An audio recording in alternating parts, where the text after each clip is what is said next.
Hey everybody, Justin here.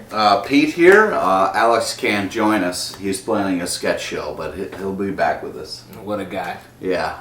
So we were at Justin's place finally. A lot of people are like, hey, why don't we shoot at Justin's? That's because he lives way out where no subways run and it's really hard to get to. It's a barn, actually. That's why I have the brick wall here. Very touching. The horse, like where Jesus was born, basically. First things first, Punisher movie.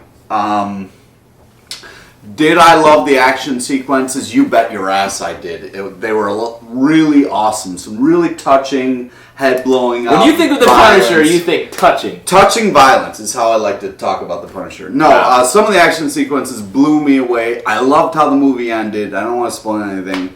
But a lot of the acting and the dialogue and some of the shots hurt me. They hurt me. But it is just like, hey, this is a Punisher way over the top. Jigsaw's way over the top. Go see it. You're going to laugh. You're going to have some fun. And then you're just going to love the violence. Didn't do so hot at the box office. Yeah, well, you didn't see it. So, well, you saw it. You were like you and like 4 other people in America, I think. Hey, we represented. Came in 8th on its opening weekend. Well, what are you going to do? But... apparently, touching violence doesn't really get to people as much as it used to. Yeah, so let's start with the show, should we? Right on. Today we're going to talk about Hellboy, The Wild Hunt #1, Secret Invasion #8, of course, and Batman #682. We got to kick it off with Secret Invasion #8. Let's do it. So it's over, man. This summer event that ended up lasting a full 8+ months. We got through it. The invasion has been squunched. Yeah, it was. This issue was real tough for me because it came to an end, and it came to an end all in bad. Like the Tony Stark is out. Spoiler: Osborn's in. He's gonna. It's like having Sabretooth on the X-Men. It's gonna end badly. Well, here's the thing. The thing I had with this issue is it was kind of just like cleaning up shop. If you've been paying attention to the Marvel Universe, you've kind of seen all this coming. We're drinking Miller High Life, by the way. We don't have Alex here demand high-class spiced beers. Yeah, we're just keeping it real with the beer that we like. Anyway, in Thunderbolts, they've been setting up Norman Osborn as this American hero. We've seen that Tony Stark runs away. We've seen the big fight play out. Yeah. This is just kind of setting the precedent. So this issue really didn't have a lot of surprises in it. They're like, we Skrulls have nowhere else to go. We said this before. Can you guys help us? So we'll see. I feel like they're gonna, Marvel should just give them an island. There'll be Skrull Island, and they'll try. No one will go there. Yeah. It'll be... they'll try to live out their dream and set up their religion and do what they got to do. Superheroes can go there if they just want to fight. Yeah. Take it to Skrull Island. We'll just take this fight to Skrull Island. But the big stuff to talk about, I guess, is kind of the end, where we have Norman Osborn in Avengers Tower, and we get him going down into a secret staircase where he's meeting with a group of supervillains. Which basically setting the precedent that the Marvel Universe is going to be run by assholes from now on. Exactly. All the people that you hate.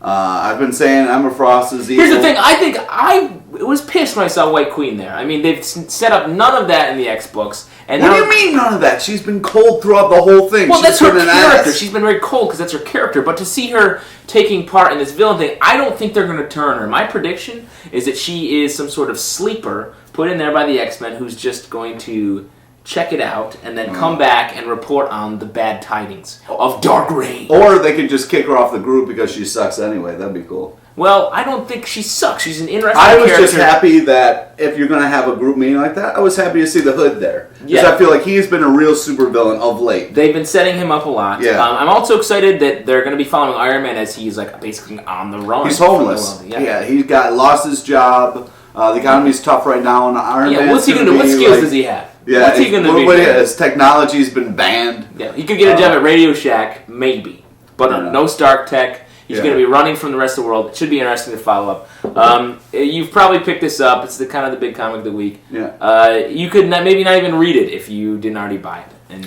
just listen to this review.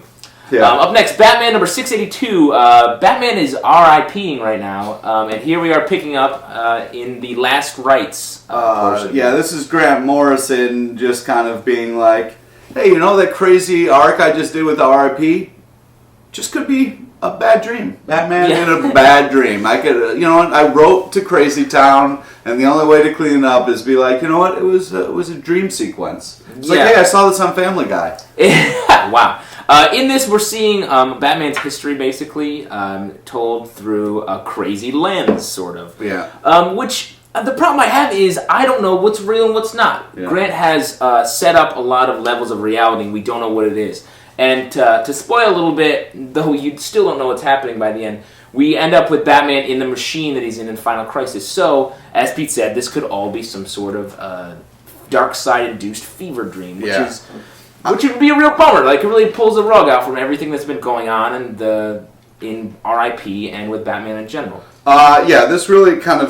It's interesting when you're retelling Batman's story, what focus Grant Morrison took on. Like, he really made it a case to be like, you know what, Bruce Wayne is really a playboy. He is so busy, he can't keep his lady straight. Yeah. And then they had the shot of all these like notes to Bruce, like, Bruce, this is it. If you ignore me one more time, I'm leaving you. Yeah, and it was just like stacks and stacks of letters of like him not giving ladies enough time. Well, maybe Grant started to set up Batman as like big pimpin' superhero. Which, I mean, if that's the status quo, then that's the status quo. I mean, think of all the tales you can tell. Like 2 days to the prom. 2 days to the prom.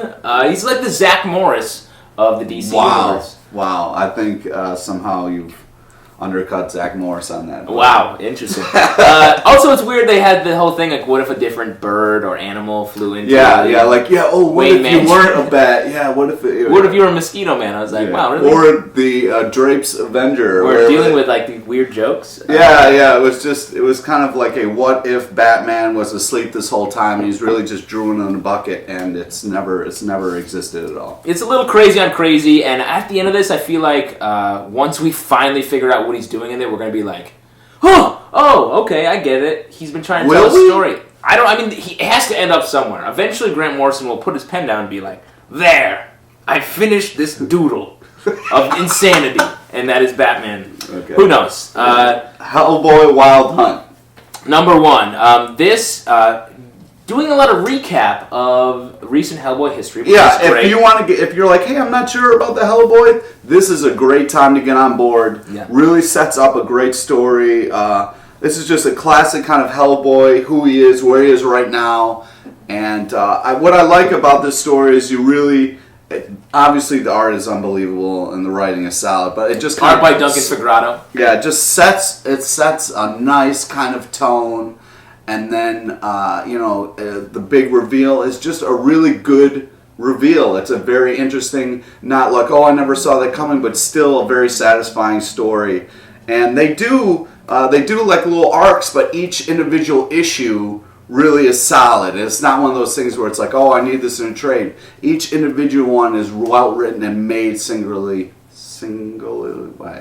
Anyways, it's just. It's a solid. Can we get the speech coach? Yeah, thank you, High Life speech coach. But yeah, I just feel that it's a solid individual book every time, which is tough to do. What's nice that this gives you really a nice sense of the passage of time that Hellboy's been going through since he left the BPRD. You get to see how long his journey's been and how much more he has to go before he's kind of where his destiny is. And you get to catch up with some of the characters from the earlier, from past arcs and what they're doing and how they're trying to fuck over Hellboy, which is what everyone's trying to do. It's my house. I can swear in my own house. I don't know, man. This isn't a church. It's a barn. It's a good read, and these are very good. Like you're saying, they stand on their own. So out of the 3, I would say Hellboy is the one that is delivering the most. So pick that one up. Pick it up. Yeah, of these 3 books, Hellboy was my favorite. Yeah, definitely. If you have a comment, please leave it. Why do you keep it to yourself?